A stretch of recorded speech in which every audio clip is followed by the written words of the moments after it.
ओम शांति। आज 6 जून 2020 के साकार बाबा के महावाक्य हैं। आज बाबा ने कहा, बच्चे तुम भी एक्टर हो, मैं भी एक्टर हूँ। मैं भी यहाँ आता हूँ, आकर पाठ बजाता हूँ। अब तुम्हें घर चलना है, तुम्हें ले जाने के लिए आया हूँ। तुम्हारा घर परम धाम है।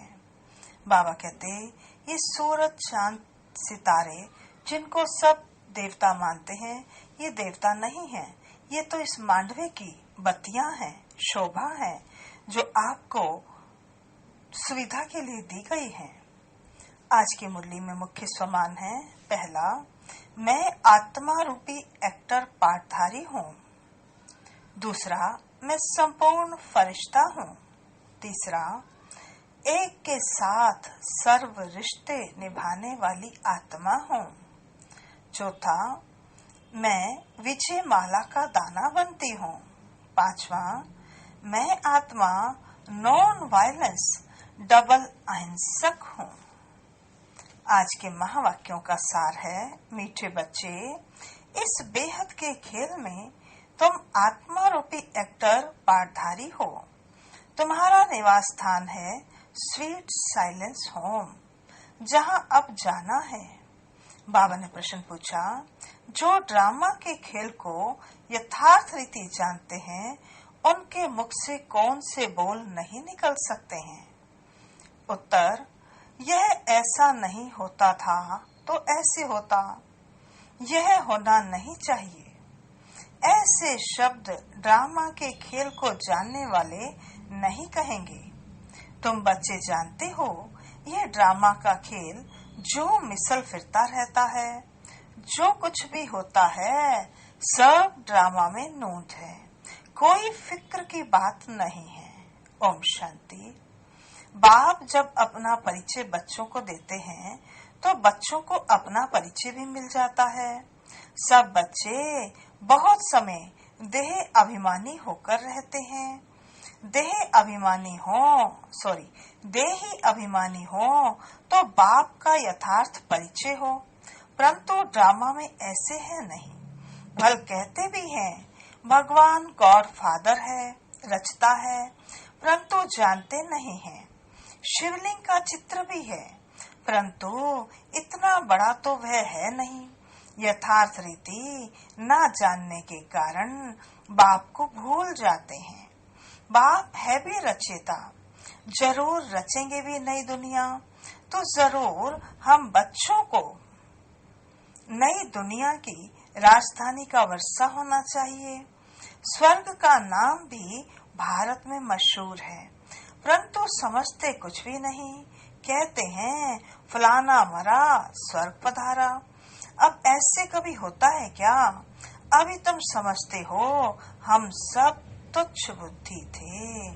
नंबर वार तो कहेंगे ना, मुख्य के लिए ही समझानी है कि मैं इनमें आता हूँ, बहुत जन्मों वाले अंतिम शरीर में।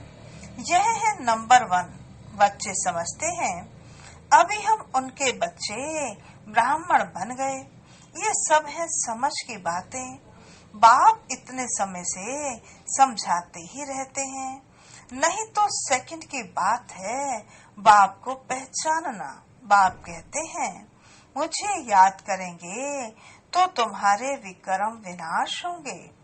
निश्चय हो गया, फिर कोई भी बात में प्रश्न आदि उठ नहीं सकता। बाप ने समझाया है, तुम पावन थे जब शांति धाम में थे। ये बातें भी तुम ही बाप द्वारा सुनते हो, दूसरा कोई सुना न सके। तुम जानते हो हम आत्माएं कहाँ के रहवासी हैं। जैसे नाटक के एक्टर्स कहेंगे, हम यहाँ के रहवासी हैं। कपड़ा बदलकर स्टेज पर आ जाएंगे। अभी तुम समझते हो, हम यहाँ के रहवासी नहीं हैं। ये एक नाटकशाला है। ये अभी बुद्धि में आया है कि हम मूल वतन के निवासी हैं, जिसको स्वीट साइलेंस होम कहा जाता है। इसके लिए ही सब चाहते हैं, क्योंकि आत्मा दुखी है ना, तो कहते हैं हम वापस घर कैसे जाएं? घर का पता न होने के कारण भटकते हैं। अभी तुम भटकने से छोटे बच्चों को मालूम पड़ गया है, अभी तुमको सचमुच घर जाना है। अहम आत्मा कितनी छोटी बिंदी है, यह भी वंडर है, जिसको कुदरत कहा जाता है। इतनी छोटी बिंदी में इतना पाठ भरा हुआ है। परम पिता परमात्मा कैसे पाठ बजाते हैं, यह भी तुम जान गए हो। सबसे मुख्य पाठधारी वह है, करण करावन हार है ना। तुम मीठे मीठे बच्चों को ये अभी समझ में आया है कि हम आत्माएं शांति धाम से आती हैं। आत्माएं कोई नई थोड़ी निकलती हैं जो शरीर में प्रवेश करती हैं, नहीं। आत्माएं सभी स्वीट होम में रहती हैं, वहाँ से आती है पाठ बजाने। सभी को पाठ बजाना है, यह खेल है। ये सूर्य, चांद, स्टार्स आदि क्या है? ये सब बत्तियां हैं जिसमें रात और दिन का खेल चलता है। कई कहते हैं सूर्य देवताए नमः, चंद्रमा देवताए नमः, परंतु वास्तव में ये कोई देवताएं हैं नहीं। इस खेल का किसको मालूम नहीं है। सूर्य चांद को भी देवता कह देते हैं। वास्तव में ये सारे इस विश्व नाटक के लिए बत्तियां हैं। हम रहवासी हैं स्वीट साइलेंस होम के। यहाँ हम पाठ बजा रहे हैं। यह जो मिसल चक्र फिरता रहता है, जो कुछ होता है ड्रामा में नोट है। ऐसे नहीं कहना चाहिए कि ऐसे नहीं होता था तो ऐसे होता, ये तो ड्रामा है ना। मिसला, जैसे तुम्हारी माँ भी ख्याल में तो नहीं थी ना कि चली जाएगी। अच्छा, शरीर छोड़ दिया, ड्रामा। अब अपना नया पार्ट बजा रही है, फिक्र की कोई बात नहीं। यहाँ तुम सब बच्चों की बुद्धि में है, हम एक्टर्स हैं। ये हार और जीत का खेल है। ये हार जीत का खेल माया पर आधारित है। माया से हारे हार है और माया से जीते जीत। यह गाते तो सब हैं, परंतु बुद्धि में ज्ञान जरा भी नहीं है। तुम जानते हो माया क्या चीज है? यह तो रावण है, जिसको ही माया कहा जाता है। धन को संपत्ति कहा जाता, धन को माया नहीं कहेंगे। मनुष्य समझते हैं इनके पास बहुत धन है, तो कह देते यह तो माया का नशा है। लेकिन माया का नशा होता है क्या? माया को तो हम जीतने की कोशिश करते हैं, तो इसमें कोई भी बात में संशय नहीं उठना चाहिए। कच्ची अवस्था होने के कारण ही संशय उठता है। अभी भगवानोवाच है, किसके प्रति? आत्माओं के प्रति। भगवान तो जरूर शिव ही चाहिए जो आत्माओं प्रति कहे। कृष्ण तो देहधारी है, वे आत्माओं प्रति कैसे कहेंगे? तुमको कोई देहधारी ज्ञान नहीं सुनाते हैं। बाप को तो देह है ही नहीं। बाबा कहते और तो सबको देह है। जिनकी पूजा करते हैं उनको याद करना तो सहज है। ब्रह्मा विष्णु शंकर को कहेंगे देवता। शिव को भगवान कहते हैं, ऊंच ते ऊंच भगवान, उनको देह है नहीं। यह भी तुम जानते हो।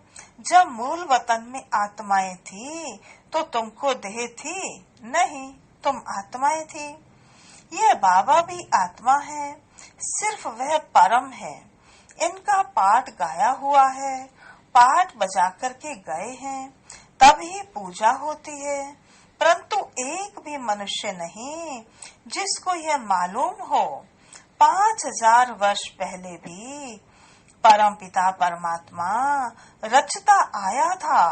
वह है ही हेवनली गॉड फादर। हर 5000 वर्ष बाद कल्प के संगम पर वह आते हैं, परंतु कल्प की आयु लंबी चौड़ी कर देने से सब भूल गए हैं। तुम बच्चों को बाप बैठ समझाते हैं। तुम खुद कहते हो बाबा हम आपसे कल्प कल्प मिलते हैं और आपसे वर्षा लेते हैं, फिर कैसे गवाते हैं? यह बुद्धि में है। ज्ञान तो अनेक प्रकार के हैं, परंतु ज्ञान का सागर तो भगवान को ही कहा जाता है। अब यह भी सब समझते हैं विनाश होगा जरूर। आगे भी विनाश हुआ था, कैसे हुआ था ये किसको भी पता नहीं है। शास्त्रों में तो विनाश के बारे में क्या क्या लिख दिया है। पांडव और कौरवों की युद्ध कैसे हो सकती? अभी तुम ब्राह्मण हो संगम युग पर। ब्राह्मणों की तो कोई लड़ाई है नहीं। बाप कहते हैं तुम हमारे बच्चे हो, नॉन वायलेंस, डबल अहिंसक। अभी तुम निर्विकारी बन रहे हो। तुम ही बाप से कल्प कल्प वर्षा लेते हो। इसमें कुछ भी तकलीफ की बात नहीं। नॉलेज बड़ी सहज है। 84 जन्मों का चक्र तुम्हारी बुद्धि में है। अभी नाटक पूरा होता है, बाकी थोड़ा टाइम है। तुम जानते हो अभी ऐसा समय आने वाला है जो साहूकारों को भी अनाज नहीं मिलेगा, पानी नहीं मिलेगा। इसको कहा जाता है दुख के पहाड़। खूने नाहक खेल है ना। इतने सब खत्म हो जाएंगे। कोई भूल करते हैं तो उनको दंड मिलता है। इन्होंने क्या भूल की है? सिर्फ एक ही भूल की है, जो बाप को भूले हैं। तुम तो बाप से राजाई ले रहे हो। बाकी मनुष्य तो समझते हैं मरे की मरे। महाभारत लड़ाई थोड़ी भी शुरू हुई तो मर जाएंगे। तुम तो जीते हो ना। तुम ट्रांसफर होकर अमर लोक में जाते हो इस पढ़ाई की ताकत से। पढ़ाई को सोर्स ऑफ इनकम कहा जाता है। शास्त्रों की भी पढ़ाई है, उससे भी इनकम होती है, परंतु वह पढ़ाई है भक्ति की। अब बाप कहते हैं मैं तुमको इन लक्ष्मी नारायण जैसा बनाता हूँ। तुम अभी स्वच्छ बुद्धि बनते हो। तुम जानते हो हम ऊंचते ऊंच बनते हैं, फिर पुनर्जन्म लेते लेते नीचे उतरते आए हैं। नए से पुराना होता है। सीढ़ी जरूर उतरनी पड़े ना। अभी सृष्टि की भी उतरती कला है। चढ़ती कला थी तो इन देवताओं का राज्य था, स्वर्ग था। अभी नरक है। अभी तुम फिर से पुरुषार्थ कर रहे हो स्वर्गवासी बनने के लिए। बाबा बाबा करते रहते हो। ओ गॉड फादर कहकर पुकारते हैं, परंतु ये थोड़े ही समझते कि वे आत्माओं का बाप ऊंचे से ऊंच है। हम उनके बच्चे, फिर दुखी क्यों? अभी तुम समझते हो दुखी भी होना ही है। यह सुख और दुख का खेल है ना। जीत में सुख है, हार में दुख है। बाप ने राज्य दिया, रावण ने छीन लिया। अभी तुम बच्चों की बुद्धि में है। बाप से हमको स्वर्ग का वर्षा मिलता रहता है। बाप आया हुआ है। अभी सिर्फ बाप को याद करना है तो पाप कट जाएं। जन्म जन्मांतर का सिर पर बोझा है ना। यह भी तुम जानते हो। तुम कोई बहुत दुखी नहीं होते हो। कुछ सुख भी है, आटे में नमक, जिसको काक विष्टा समान सुख कहा जाता है। तुम जानते हो सर्व का सदगति दाता एक ही बाप है। जगत का गुरु भी एक ही ठहरा। वानप्रस्थ में गुरु किया जाता है। अभी तो छोटे बच्चे को भी गुरु करा देते हैं कि अगर मर जाए तो सदगति को पाएंगे। बाप कहते हैं वास्तव में किसको भी गुरु कह नहीं सकते। गुरु वह जो सदगति दे। सदगति दाता तो एक ही है। बाकी क्राइस्ट, बुद्ध आदि कोई भी गुरु नहीं। वे आते हैं तो सबको सदगति मिलती है। क्या क्राइस्ट आया? वे आते हैं तो सबको सदगति मिलती है क्या? क्राइस्ट आया, उनके पीछे सब आने लगे जो भी उस धर्म के थे। फिर उनको गुरु कैसे कहेंगे, जबकि ले जाने के लिए निमित्त बने हैं। पतित पावन एक ही बाप को कहते हैं। वे सबको वापस ले जाने वाला है। स्थापना भी करते हैं। सिर्फ सबको ले जाएं तो परले हो जाए। परले तो होती ही नहीं। सर्व शास्त्रमयी शिरोमणि श्रीमद् भागवत गीता गाई हुई है। गायन भी है, यदा यदा ही धर्म से गलानी। भारत में ही बाप आते हैं। स्वर्ग की बादशाही देने वाला बाप है। उनको भी सर्वव्यापी कह देते हैं। अभी तुम बच्चों को खुशी है कि नई दुनिया में सारे विश्व पर एक हमारा ही राज्य होगा। उस राज्य को कोई छीन नहीं सकता। यहाँ तो टुकड़े टुकड़े कर आपस में कितना लड़ते रहते हैं। तुमको तो मजा है, खगियां मारनी है। कल्प कल्प बाबा से हम वर्षा लेते हैं तो कितनी खुशी होनी चाहिए। बाप कहते हैं मुझे याद करो, फिर भी भूल जाते हैं। कहते हैं बाबा योग टूट जाता है। बाबा ने कहा है योग अक्षर निकाल दो। यह तो शास्त्रों का अक्षर है। बाप कहते हैं मुझे याद करो, योग भक्ति का अक्षर है। बाप से बादशाही मिलती है स्वर्ग की। उनको तुम याद नहीं करेंगे तो विक्रम विनाश कैसे होंगे, राजाई कैसे मिलेगी। याद नहीं करेंगे तो पद भी कम हो पड़ेगा, सजा भी खाएंगे। यह भी अकल नहीं है, इतने बेसमझ बन पड़े हैं। मैं कल्प कल्प तुमको कहता हूँ माम एकम याद करो। जीते जी इस दुनिया से मर जाओ। बाप की याद से तुम्हारे विक्रम विनाश होंगे और तुम विजय माला का दाना बन जाएंगे। कितना सहज है। ऊंचते ऊंच श्री बाबा और ब्रह्मा दोनों हाईएस्ट हैं। वो पारलौकिक और वह अलौकिक बिल्कुल साधारण टीचर हैं। वह टीचर्स फिर भी सजा देते हैं। यह तो तुमको पुचकार देते रहते हैं। कहते हैं मीठे बच्चे बाप को याद करो। सतो प्रधान बनना है। पतित पावन एक ही बाप है। गुरु भी वही ठहरा और कोई गुरु हो न सके। कहते हैं बुद्ध पार निर्वाण गया। ये सब कपोड़ा है। एक भी वापस जा न सके। सबका ड्रामा में पार्ट है। कितनी विशाल बुद्धि और खुशी रहनी चाहिए। ऊपर से लेकर सारा ज्ञान बुद्धि में है। ब्राह्मण ही ज्ञान उठाते हैं। न शूद्रों में न देवताओं में ये ज्ञान है। अब समझने वाला समझे, जो ना समझे उनका मौत है। पद भी कम हो जाएगा। स्कूल में भी नहीं पढ़ते हैं तो पद कम हो जाता है।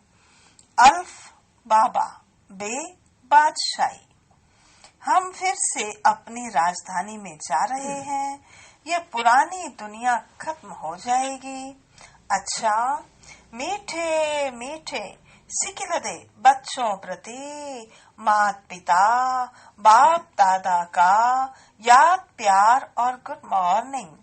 रूहानी बाप की रूहानी बच्चों को नमस्ते। हम रूहानी बच्चों की रूहानी बाप दादा को नमस्ते नमस्ते नमस्ते। सदा रहेंगे हंसते, बनेंगे फरिश्ते, चलेंगे परम धाम के सीधे रास्ते। धारणा के लिए मुख्य सार पहला है, बाप हमें ऐसे नए विश्व की राजाई देते हैं जिसे कोई भी छीन नहीं सकता। इस खुशी में खग्गियां मारनी है। दूसरा, विजय माला का दाना बनने के लिए जीते जी इस पुरानी दुनिया से मरना है। बाप की याद से विक्रम विनाश करने हैं। आज का वरदान है, एक के साथ सर्व रिश्ता निभाने वाले, सर्व किनारों से मुक्त संपूर्ण फरिश्ता भव। एक के साथ सर्व रिश्ता निभाने वाले, सर्व किनारों से मुक्त संपूर्ण फरिश्ता भव।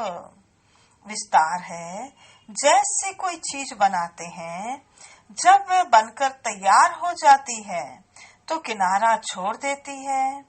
ऐसे जितना संपन्न स्टेज के समीप आते जाएंगे, उतना सर्व से किनारा होता जाएगा। जब सब बंधनों से वृत्ति द्वारा किनारा हो जाए, अर्थात किसी में भी लगाव ना हो, तब संपूर्ण फरिश्ता बनेंगे। एक के साथ सर्व रिश्ते निभाना, यही ठिकाना है। इससे ही अंतिम फरिश्ते जीवन की मंजिल समीप अनुभव होगी। बुद्धि का भटकना बंद हो जाएगा। आज का स्लोगन है, स्नेह ऐसा चुंबक है जो ग्लानि करने वाले को भी समीप ले आता है। स्नेह ऐसा चुंबक है जो ग्लानि करने वाले को भी समीप ले आता है। अच्छा, ओम शांति।